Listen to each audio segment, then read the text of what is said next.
चर्चा हो रही है तो दयालदास बघेल जी दर्शकों के बीच में बैठकर उस चर्चा को सुन रहे हैं और जानने की कोशिश कर रहे हैं कि ये अंचल के लोग चाहते क्या है। चाहूंगा जोरदार तालियां दयालदास बघेल जी के लिए।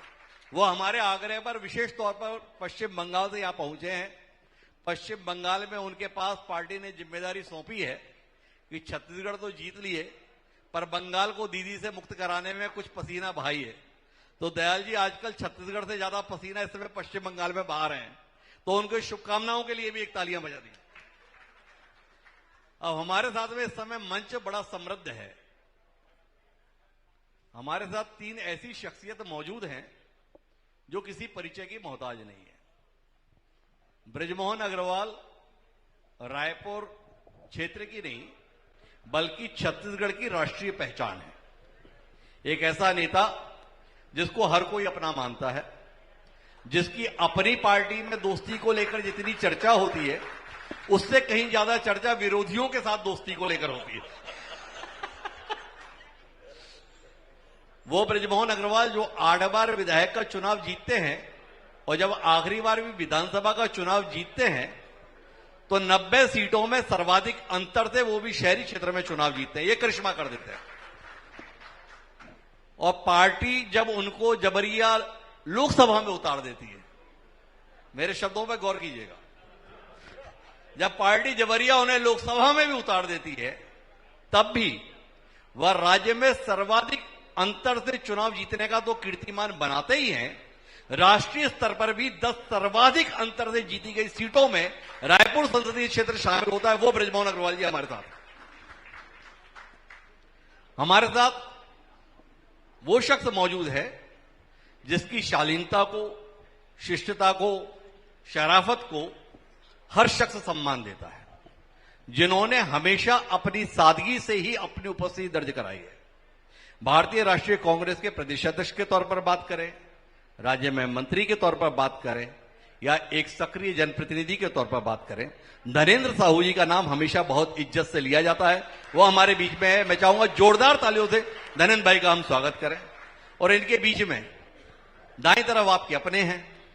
विधानसभा में आपने चाहा तो विधानसभा में बैठ लिए पार्टी, और आपने चाहा कि संसद में बैठो तो संसद में बैठ लिए, और अभी दोनों ने चाहा कि कहीं नहीं बैठो तो कहीं नहीं बैठ लिए। चंदूलाल साहू जी हर स्थिति में एक सी मुस्कुराहट के साथ रहते हैं।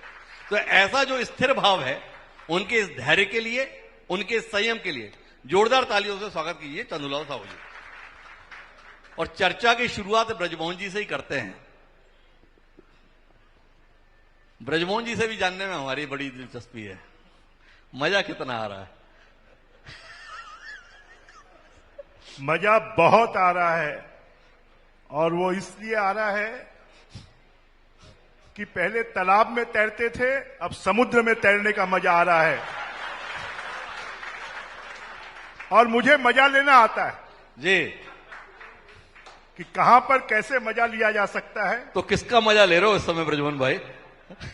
इस समय में लोकसभा का और देश की संसद का सबसे बड़ी पंचायत का मजा ले रहा हूं, और साथ में छत्तीसगढ़ के हितों के लिए दिल्ली से क्या किया जा सकता है, क्योंकि मजा तो मुझे काम करने में आता है जी।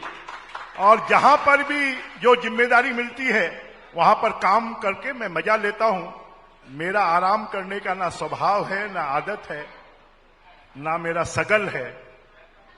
पर हम तो चरैवेती हमेशा मैं ये इसको लेकर चलता हूं और अभी भी चल रहा हूं।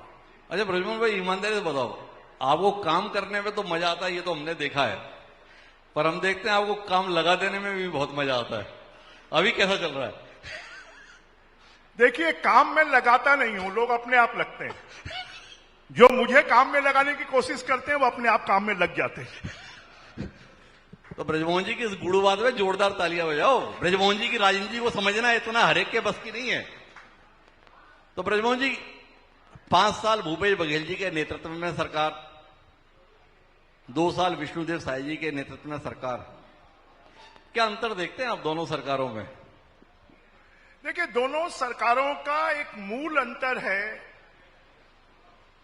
कि भूपेश बघेल जी की जो सरकार थी वो सिर्फ अपने लोगों के लिए काम करती थी, अपने लिए काम करती थी। और विष्णुदेव साई जी की जो सरकार है वो जनता के लिए काम कर रही है। ये दोनों में अंतर है। पर लोग तो कहते हैं ब्रजमोहन जी की उस सरकार में भी बहुत चलती थी। हम लोग जिस राजनीतिक परिवेश से आए हैं मध्य प्रदेश, वहां पर विपक्ष जो है वो दुश्मन नहीं होता था जी। विपक्ष जो है जब राजनीति करनी है तब वो दुश्मन है और बाकी समय पर दोस्त है। और उसी का परिणाम है कि पार्टी ने जब जब जो जिम्मेदारी दी अपने दोस्तों का साथ लेकर उस जिम्मेदारी को पूरी तरह निभाया। वो तो ठीक है, पर हमने ये पूछा कि वो सरकार में भी ब्रजमोहन जी की धमक दिखती थी और इस सरकार में भी है। कौन सी सरकार ज्यादा असरकारक दिखती थी ब्रजमोहन जी? कोई भी सरकार हो जी, अगर आप में दम है तो आपकी धमक दिखाई देगी। तो क्या कहते हो धनेंद्र भाई, आपको अपनी दम इस सरकार में दिख रही है, उस सरकार में दिखती थी?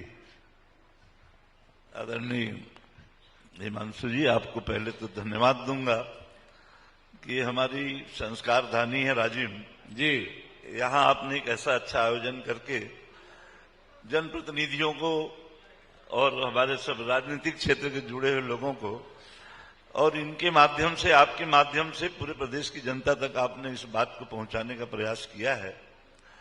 देखिए, मेरी भी बड़ी लंबी राजनीतिक उम्र है और मेरी जो याददाश्त है, वीरेंद्र कुमार सकलेचा जी मुख्यमंत्री जी से लेकर अर्जुन सिंह जी और तमाम और अभी तक के मुख्यमंत्रियों को देखा है मैंने जी। देखिए, ये प्रजातंत्र का तगाजा है और हमारे इस देश का संविधान है।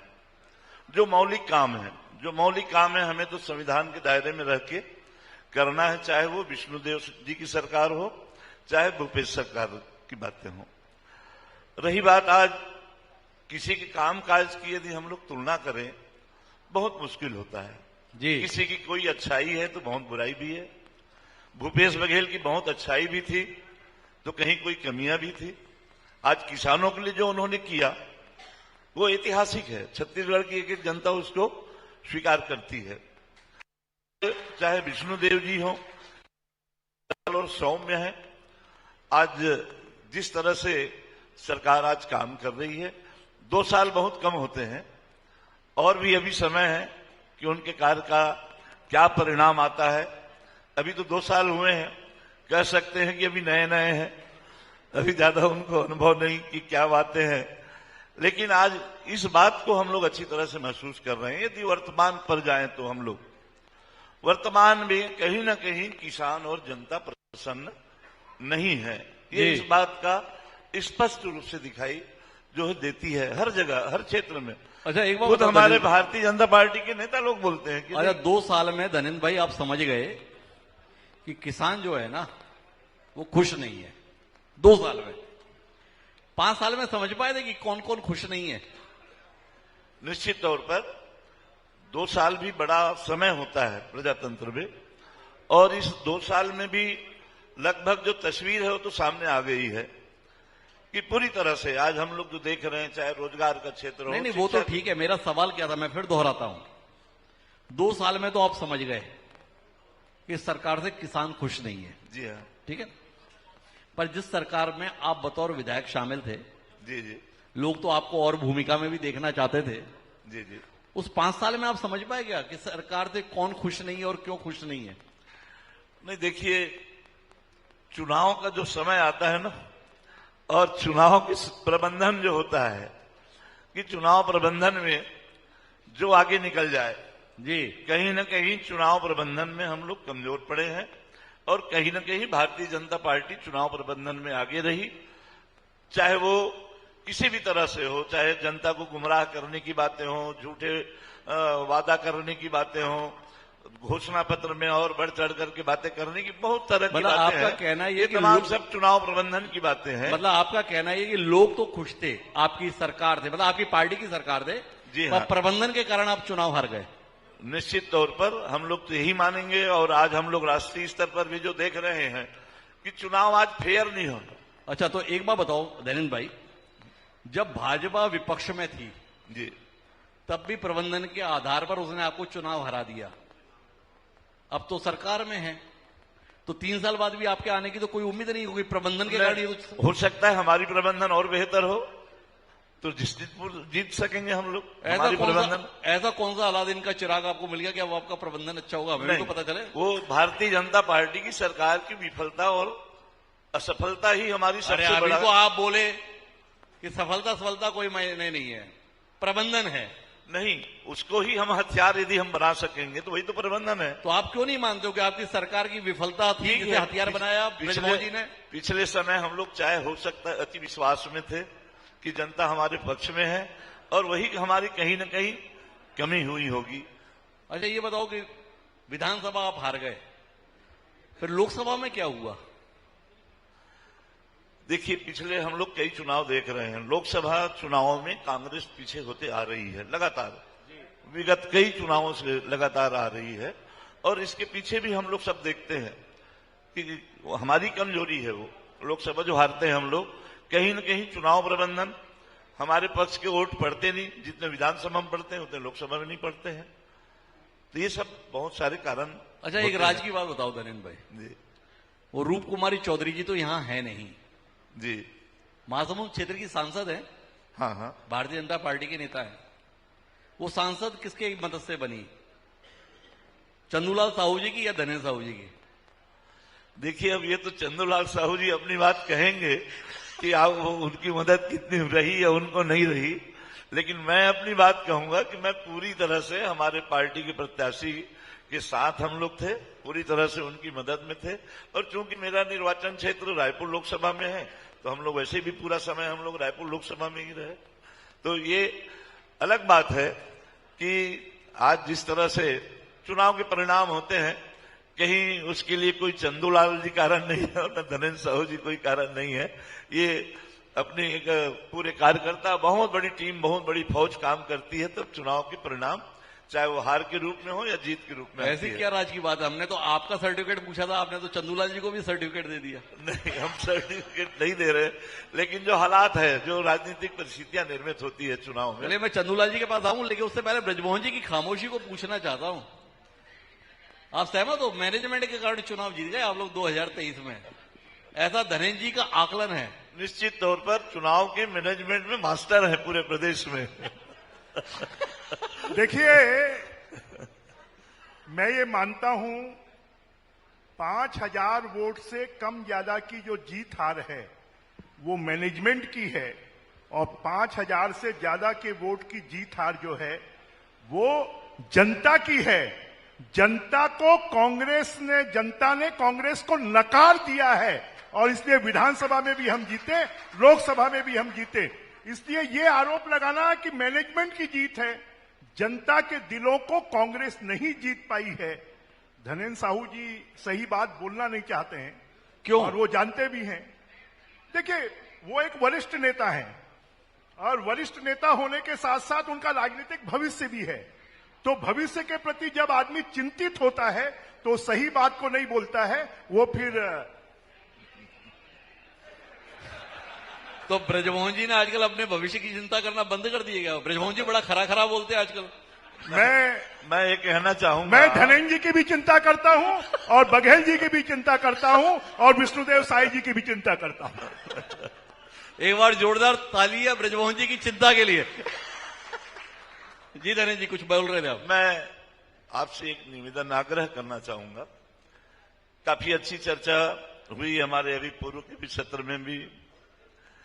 मेरा कहना था, आज जब हम बहुत बड़े जिम्मेदार लोग बैठे हैं, हमारे सांसद महोदय जी हैं, चंदूलाल जी हैं, प्रभारी मंत्री जी भी हैं, निश्चित तौर पर आज हम लोग यदि जब गरियाबंद जिले में बैठे हैं तो गरियाबंद जिले की जो मौलिक समस्याएं हैं, आज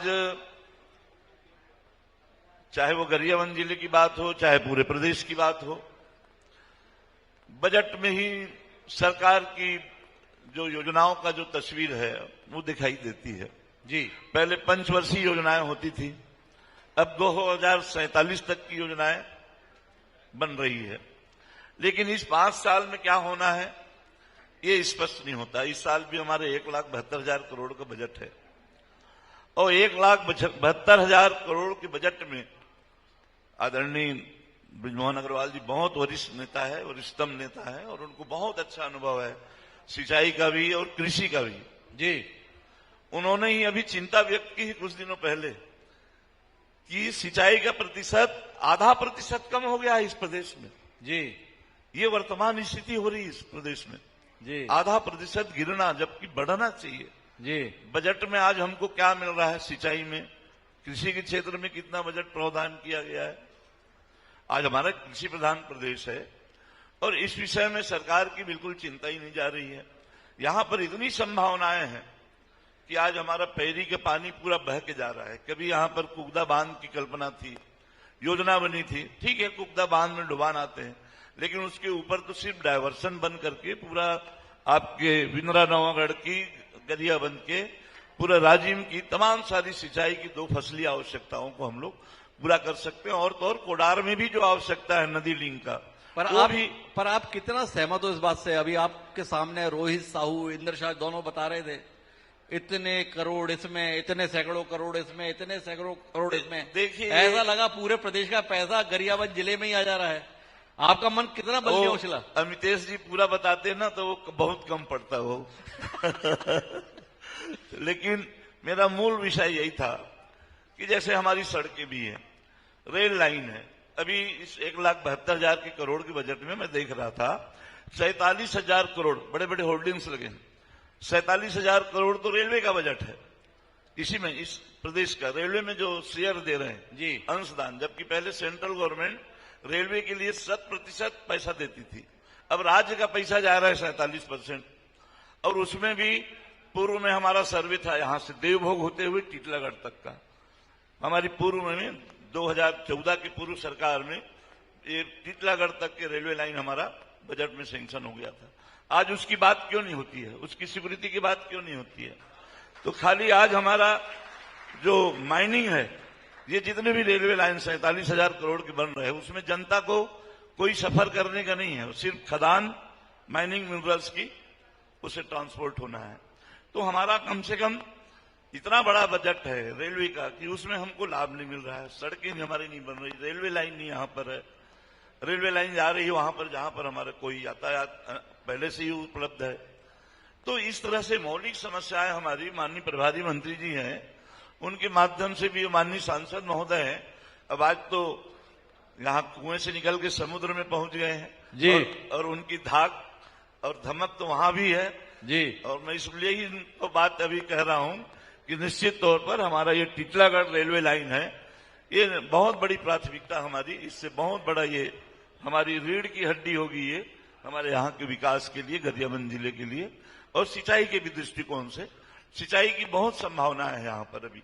नहीं, पर ये बताओ धनेन्द्र भाई, आप तो इस अंचल के बड़े पुराने राजनेता हो, ये जितनी भी जरूरतें हैं ये आपको 2023 के बाद याद आई या 2018 से 23 के बीच भी याद रही? जब मध्य प्रदेश में था मैंने पहले ही सोंडूर में दूसरा जलाशय बनाने के लिए सर्वे करवाया था जी। उस समय के बाद भी सरकार हमारी चली गई पूरा सर्वे होते तक। उसके बाद मैंने लगातार कोशिश की अपनी भी सरकार में और इनकी भी सरकार में जी, लेकिन हमारा ये जो पैरी और सोंडूर का जो पानी है उसका जो समुचित दोहन के लिए कोई कदम आगे अभी कौन तक नहीं है बढ़ पाया। जो धनेन्द्र साहू जी के प्रयासों को सफल नहीं होने देता?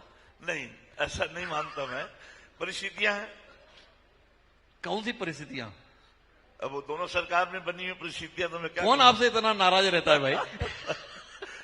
ये हमारा निश्चित तौर पर कहीं न कहीं हम लोग अपनी जनता को समझा नहीं पा रहे हैं, जनता को हम लोग आंदोलित नहीं कर पा रहे हैं। इस एक एक बूंद पानी का हम लोग दोहन क्या कहते हो करने के चंदूलाल लिए। जी? धनेन्द्र साहू जी का कहना है कि मेरी बातें तो सही हैं पर ना जनता को खड़ा कर पाया ना सरकार को सुना पाया। सर्वप्रथम माननीय हिमांशु द्विवेदी जी को मैं बहुत बहुत धन्यवाद देता हूं, जो जन संवाद के माध्यम से पूरे छत्तीसगढ़ प्रदेश के हर जिले में जाकर के जनप्रतिनिधियों और जागरूक नागरिकों के बीच में चर्चा करके क्या समस्याएं हैं, क्या अच्छा हो सकता है या जनप्रतिनिधि क्या अच्छा किए हैं, ये सब चर्चा हो रही है। इसके लिए आपको, आपके पूरे टीम को मैं बहुत बहुत हार्दिक शुभकामना बधाई देता हूं। आप इसी प्रकार से करते रहें। अब जितने पूर्व वक्तागण बोल के गए हैं सबको उत्तर मैं ऐसे दे सकता हूं जी, लेकिन इतना समय आप दोगे नहीं। जी, मैं 2003 में विधायक बना, जी, तो उस समय गरियाबंद जिला जो आज है वो सिर्फ ग्राम पंचायत था। जी, डॉक्टर रमन सिंह के कार्यकाल में वो ग्राम पंचायत से नगर पंचायत बना, जी, 2012 में जिला बना, जी, अब उसके बाद में नगर पालिका बन करके पूरा गरियाबंद जिला का बहुत शानदार विकास हो रहा है। जी, इसके साथ साथ माननीय जनक ध्रुव जी भी हैं, उन्होंने कहा कि बिजली की समस्या बहुत है। मैं अपने कार्य जब मैं सांसद था तो इंदा गांव में 133 केवी का बिजली के ट्रांसफार्मर लगवाया। जी, माड़ा गांव में 33 केवी का बिजली का ट्रांसफार्मर लगा वहां। जी, वो समस्या हमने समाधान किया। कुछ सड़क की समस्या वो रिजर्व फॉरेस्ट होने के कारण से वहां निर्माण नहीं हो सकता। जी, सलब जलाशय के लिए हमने उसका एरिया को कम करके भेजा और निश्चित रूप से वो नहर बन जाएगा। कुछ चर्चाएं जो सीकासेर बांध का है, जी, जिसका पानी वास्तव में कोडार बांध और आपका बाग भारत क्षेत्र में जाएगा। उस बांध के बनने से हमारे राजिम विधायक गरियाबंद जिला या अन्य को पानी में कमी नहीं होगी, क्योंकि जितना उलट है जो एक्सेस पानी है वो वहां बह करके जाएगा, उसमें कोई दिक्कत नहीं है। इसके साथ साथ डॉक्टर रमन सिंह के कार्यकाल में नहीं, मैं बीच में रोकना चाहूंगा आपको। आपने कहा कि यहाँ का पानी नहीं जाएगा, जो एक्सेस पानी है वो वहां जाएगा। हाँ, ये बमुश्किल यहां से 2 या 3 किलोमीटर की दूरी पे वो संगम है, नदी कम दिखती है, खेल का मैदान ज्यादा दिखता है। ये कितना पानी है आपके पास जिसके चलते जमीन दिखती है पानी की जगह? बहुत कम वर्षा होने से हमारा सीकासेर डैम भर जाता है पूरा।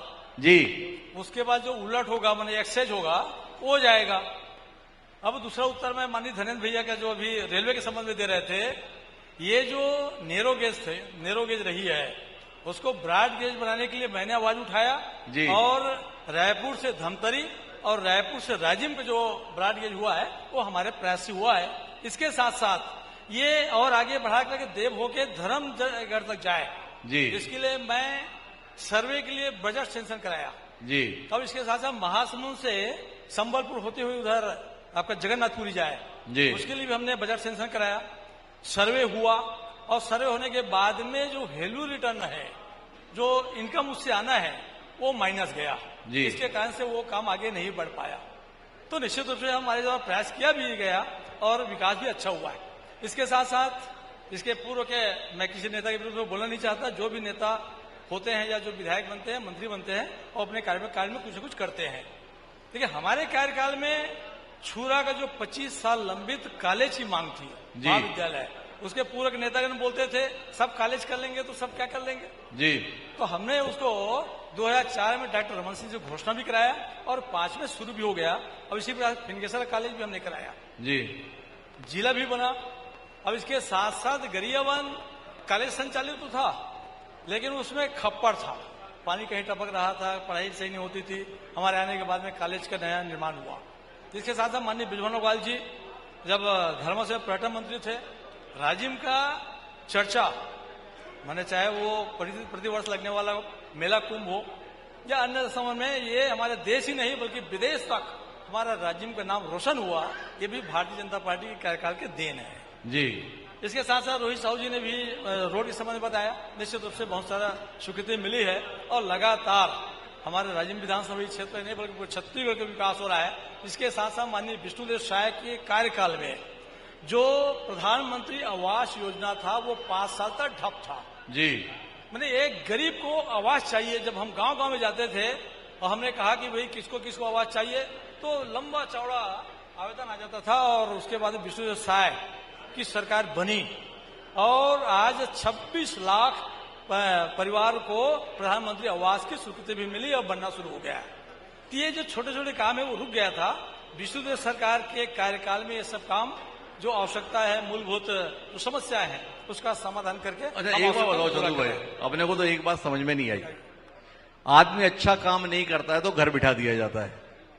आपने विष्णुदेव साय का तो अच्छा काम बताया, उससे भी ज्यादा लंबी फहरिस्त गिनाई जो अच्छा काम आपने किया। इसके बाद भी आपको घर क्यों बिठाया, ये बात समझ में नहीं आई।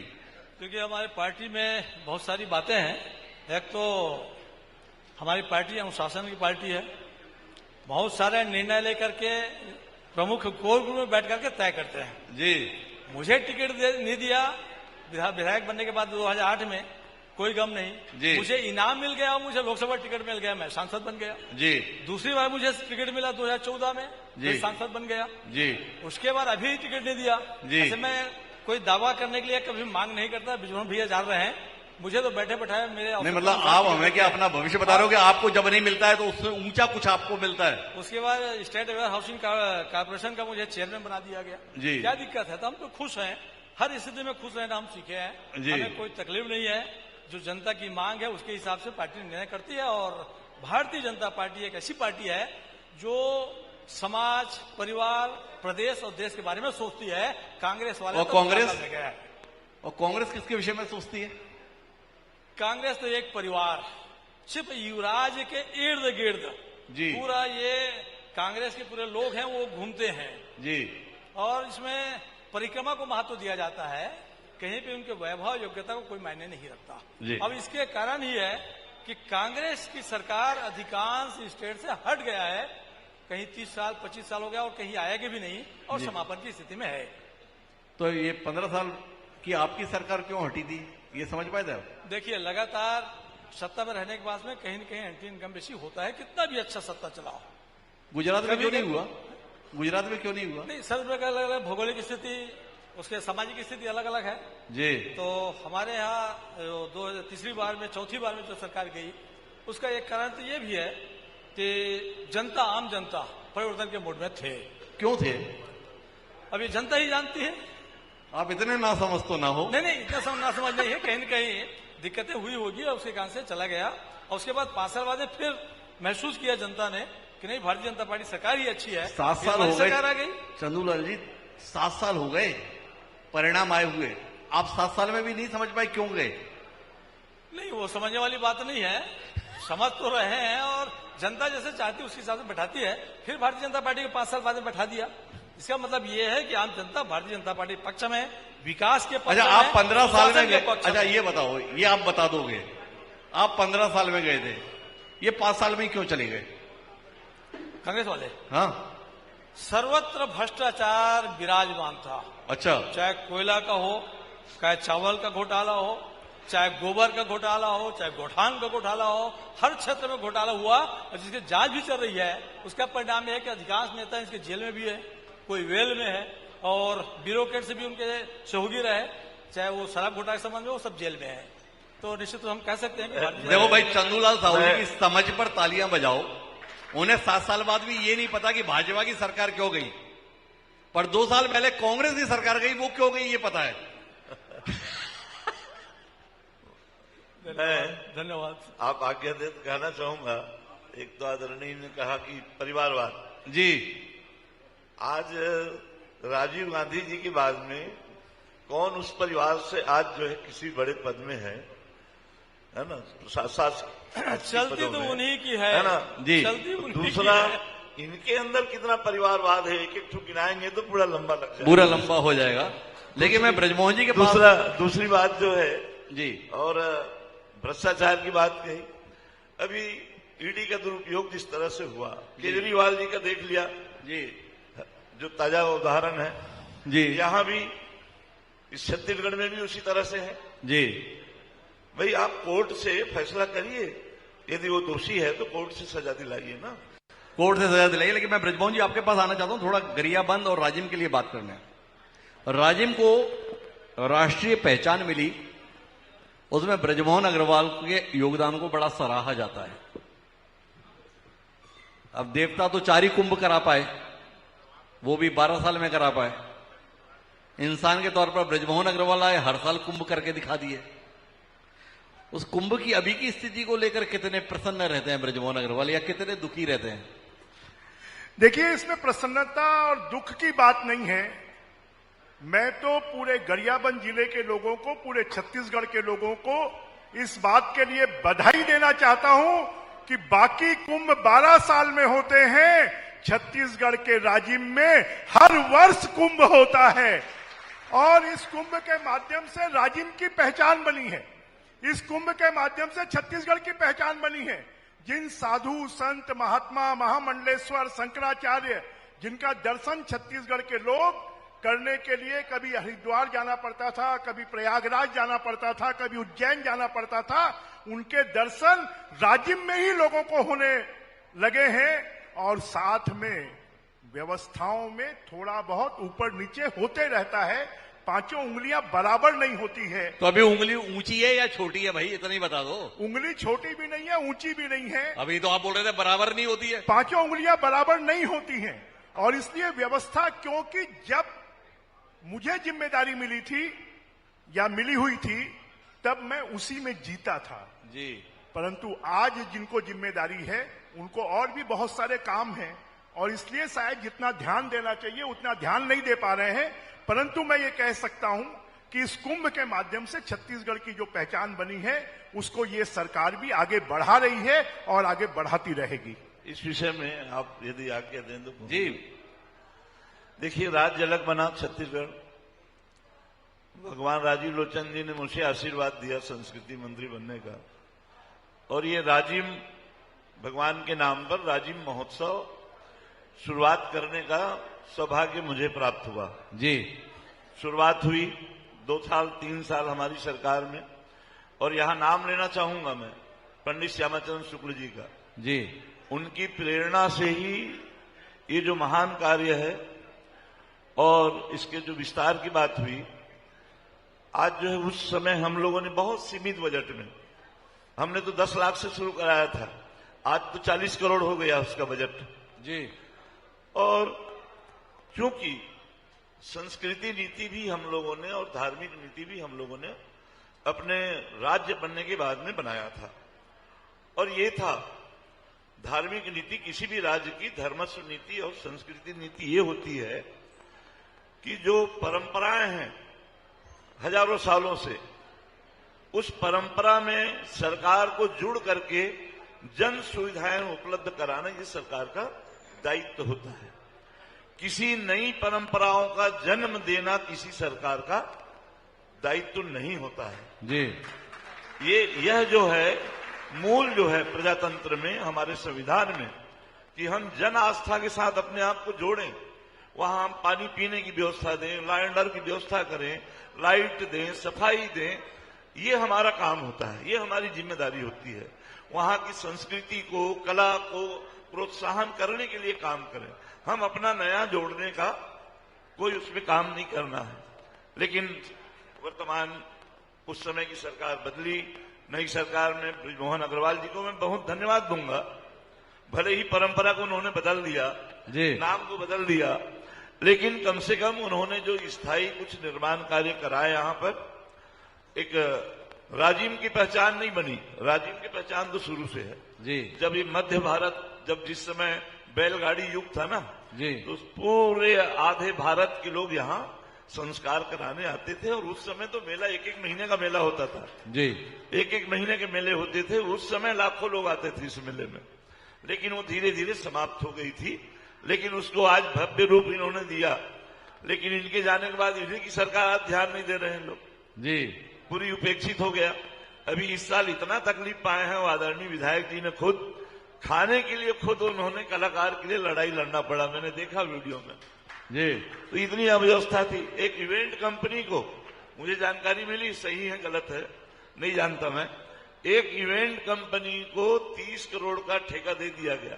एक बात बताओ, इस कार्यक्रम के लिए मैं चंदूलाल जी से बात करता हूं तो वो भी बोल देते हैं मैं नहीं जानता, धने साहू जी भी बोलते हैं और फिर बोल देते हैं मैं नहीं जानता। ये सब कुछ जानना बंद क्यों करते जा रहे हो आप लोग भाई? नहीं, किस बात की जानने की? अभी आपने कहा ये मैं नहीं जानता, इवेंट कंपनी को दिया। नहीं, ये तो सरकार का काम है ना, मैं सरकार में होता तो जानता मैं। अब ये चंदूलाल जी अच्छा से, आप सरकार में नहीं है पर सरकार में आने की इच्छा भी रखते हैं कि नहीं रखते हैं? निश्चित तौर पर रखेंगे ही, तो हम लोगों का राजनीतिक दायित्व है। इनकी सरकार बनने की क्या संभावना देख रहे हैं ब्रजमोहन जी? बृजमोहन जी को पूरी संभावना है, दिखाई दे रहा है। देखिए, सिर्फ छत्तीसगढ़ में नहीं पूरे देश में कांग्रेस पार्टी की जो गति हो गई है जी वो बहुत दुर्भाग्यजनक है। जी क्योंकि हमने मध्य प्रदेश में, धनेंद्र साहू जी भी हमारे साथ में मध्य प्रदेश में रहे हैं। जी हम तो चाहते हैं कि विपक्ष मजबूत होना चाहिए, कितना, परंतु विपक्ष नाम की चीज ही खत्म हो गई है। जी कहीं विपक्ष दिखाई ही नहीं देता है। और धनेंद्र जी, मैं तो कहूंगा आप अपनी पार्टी को मजबूत करिए जरा सा।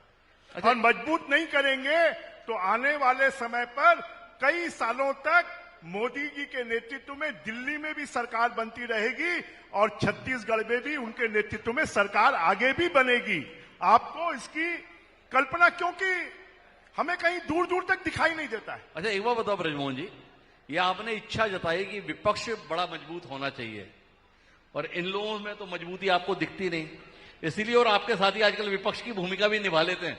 निश्चित रूप से जनता ने जनप्रतिनिधि के रूप में हमको चुना है। जी जिन मुद्दों को विपक्ष को उठाना चाहिए वो अगर नहीं उठाता है तो जनता की सुविधा के लिए हम सरकार को सुझाव देते हैं कि आपको ये काम करना चाहिए। हम अपनी जिम्मेदारी को निभा रहे हैं। जी, आप अपने आप को कितना जोखिम में डाल रहे हैं इस जिम्मेदारी निभाने के लिए? मैं जोखिम नहीं मानता जी। अगर आप में दमदारी होगी और आप में कुवत होगी और आप में जनता की चाहत आपके प्रति होगी तो फिर आपके प्रति कोई जोखिम नहीं है। मैं जनता को अपना मालिक मानता हूं जी, और जनता मेरी मालिक है। जब तक वो साथ में है तब तक मैं हूं, और जिस दिन मैं कमजोर हो जाऊंगा, जनता की नजरों से उतर जाऊंगा, उस दिन मैं आउट हो जाऊंगा। तो आप ये बताओ, आप तो जनता के बीच में रहते हो, छत्तीसगढ़ की सियासत के महत्वपूर्ण किरदार हो, 4 मुख्यमंत्री आपके सामने से गुजर गए, अजीत जोगी, डॉक्टर रमन सिंह, भूपेश बघेल, विष्णुदेव साय, क्या देखते हो चारों में? देखिए, चारों की अपनी अपनी खूबियां थी। आज तक अगर आप बोलेंगे देश में आज तक 9 प्रधानमंत्री हो गए, उनमें क्या खूबियां हैं, तो सबकी अपनी अपनी काम करने की शैली है जी। सबका अपना अपना काम करने का तरीका है जी। और समय काल परिस्थितियां उनको काम करने का अवसर देती हैं।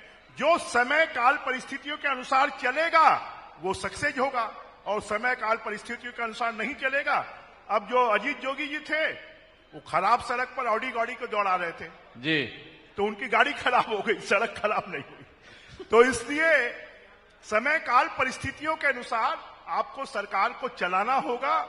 अपने अपने समय में जो भी बनता है वो उत्कृष्ट काम करने की कोशिश करता है, परंतु जनता किसे स्वीकार करती है और नहीं करती ये जनता के ऊपर डिपेंड है। अच्छा, अजीत जोगी तो चले गए, आज जिनके विषय में आपने बताया, भूपेश बघेल और विष्णुदेव साय दोनों अभी जूझ रहे हैं, क्या देखते हैं दोनों के संदर्भ में? अरे, भूपेश बघेल जी को जनता ने ठिकाने लगा दिया जी, और जनता ने विष्णुदेव साई जी को गद्दी में बैठा दिया। ये दोनों की गति दिखाई दे रही है जी। तो भूपेश जी का भविष्य क्या देख रहे हैं ब्रजमोहन अग्रवाल? राजनीति में कभी किसी के भविष्य को आप आकलन नहीं कर सकते। किसी जमाने में बीजेपी सिर्फ पूरे देश में 2 सीट जीतती थी और आज बीजेपी देश की सबसे बड़े राजनीतिक पार्टी है। इसलिए राजनीति में कभी किसी के भविष्य का आकलन करना मुझे लगता है ये औचित्यपूर्ण नहीं होगा। अगर आप अच्छा काम करेंगे तो जनता आपको लाएगी, और आप अच्छा काम नहीं करेंगे तो जनता आपको घर में बैठा देगी। एक बार बताओ ब्रजमोहन जी, अभी 1 मिनट पहले आप कांग्रेस का कोई भविष्य नहीं बता रहे थे, और एक भूपेश बघेल का भविष्य पूछ लिया तो आपने कह दिया कि भविष्य का आकलन करना ठीक नहीं है। कांग्रेस का भविष्य न देखने वाले ब्रजमोहन जी भूपेश जी के भविष्य के संदर्भ में हमें घुमा क्यों दिए? जो वर्किंग है कांग्रेस की, जो कांग्रेस की वर्किंग है, उस वर्किंग में मैं भविष्य नहीं देखता हूं।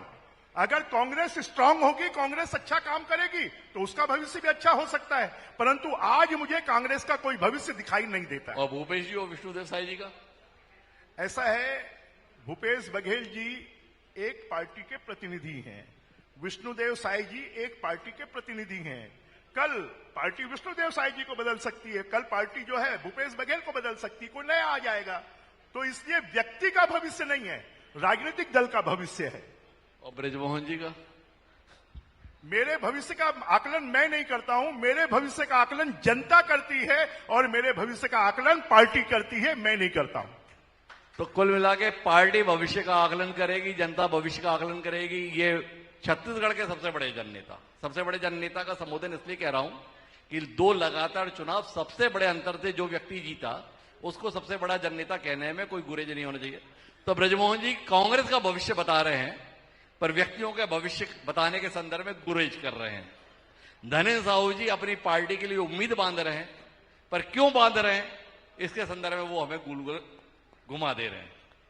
चंदूलाल साहू जी उम्मीद के साथ हैं, बोले जब भी मुझसे कुछ छूटता है उससे कुछ बड़ा मेरे को मिल जाता है। तो हमारी शुभकामनाएं चंदूलाल जी आपके साथ, ब्रजमोहन जी आपके साथ तो हमारी शुभकामनाएं हमेशा ही हैं और धनेन्द्र साहू जी को शुभकामनाओं की जरूरत है तो धनेन्द्र जी आपके साथ भी हमारी शुभकामनाएं। चाहूंगा कि आप सब भी अपनी बहुत बहुत धन्यवाद। हिमांशु जी, मैं पूरे गरियाबंद जिले के लोगों को होली की बहुत बहुत शुभकामनाएं देता हूं, बधाई देता हूं। आईएनएच और हरिभूमि ने एक छत्तीसगढ़ के दूरस्थ अंचल और दूरस्थ जिले गरियाबंद जिले में इस कार्यक्रम का आयोजन किया। इसके लिए हरिभूमि आईएनएच को भी मैं बहुत बहुत धन्यवाद देता हूं और मैं इस जिले के जनप्रतिनिधियों से एक विशेष आग्रह करना चाहता हूं क्योंकि मैं लगभग इस जिले से 1985 से जुड़ा हूं। यहां की जो हीरा खदानें हैं उनकी लड़ाई हमने लंबी लड़ी मध्य प्रदेश के जमाने में। आज भी हमारा गरियाबंद जिला बाकी जिलों की तुलना में बहुत पिछड़ा हुआ है, चाहे वो देवभोग हो, चाहे वो मैनपुर हो। हमको सुविधाएं लेने के लिए उड़ीसा राज्य जाना पड़ता है या तेलंगाना जाना पड़ता है। तो मैं चाहूंगा कि इस जिले के विकास के लिए यहां के जनप्रतिनिधियों को भी, सरकार को भी, हमारे मंत्री दयालदास जी बघेल बैठे हुए हैं, उनका भी तालियां बजाकर एक बार स्वागत करें, अभिनंदन करें।